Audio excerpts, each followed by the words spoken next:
Do'stlar, bir yomon holat bo'pti Koreyada. Shunaqa qilmaslik kerak, iltimos.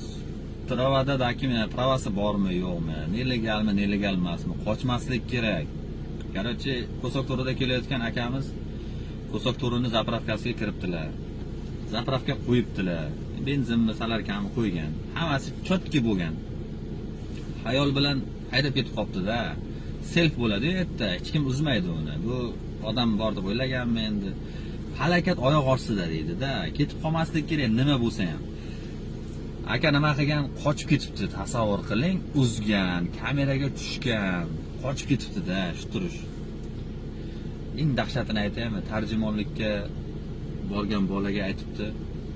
Bu bolani chiqqan joyidan sun'iy intellekt ishlayapti. Ogohlantirib qo'yay, Koreyada sun'iy intellekt ishlayapti. Sizni eshigingizni tagidan chiqib kameraga yuzingiz tushdimi? Kerak bo'lsa 100 dan topadi. Bu timbol mashina nomerida bo'lgan. Mashina nomeri qaysi kameraga tushgan bo'lsa, sirrazi topib beribdi, sirrazi. Bir hafta bunga xat jo'natibdi. Tergovga chaqirilgan, xat jo'natibdi. Kelmabdi. Rossiya fuqarosi ekan.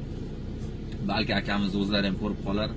Bu aka xafa bo'lmaysiz, bu boshqalar uchun dars bo'lish kerakki, shunaqa qilmasin. Men eshitdim qonunini 1 yil qamoq jazosi ham bo'lishi mumkin ekan. Juda xushyor bo'ling. 53 milliongacha jarima chiqishi mumkin ekan. Jarima chiqsa do'ppizda osmonga oting. Nima bo'lsa ham qamoq jazosi berilmasin. Siz ham sindirgansiz, ham qochib ketgansiz, ham pravoz bo'lmagan. Bu boru statiya qo'shilib ketib qolaveradi. 3 ta statiya, balkim qasddan qilingan ham deyilishi mumkin. Seriozli qarash kerak bu narsaga, ehtiyot bo'lish kerak jigarlar. Iloji boricha qochmanglar. Qochsanglar yozilib ketaveradi, baribir ushlaydi.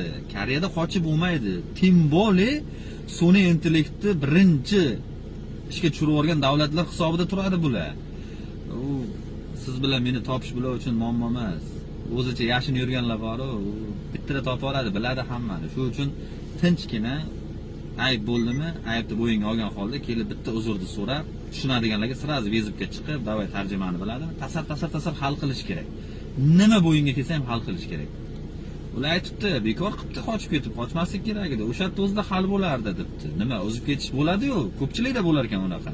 O'zib ketding degani sizni birdan pravang bormi? Nimaga pravoz tekshiradi endi? Pravoz tekshirmaydi endi. Shunday o'zib ketding, bo'ldi, o'zib qo'yding. Все, o'shanga tuziladi sizga. Pravozga yozmaydi-ku, ID'ingizga yozadi siz. U yo'l qoidasini buzmayapsiz endi. Zapravkada bo'lyapti muammo. Endi meni taxminim, balkim pravani ham tekshiradi. Shundan qo'rqqan bo'lsa kerak. Tinchgina bez pravo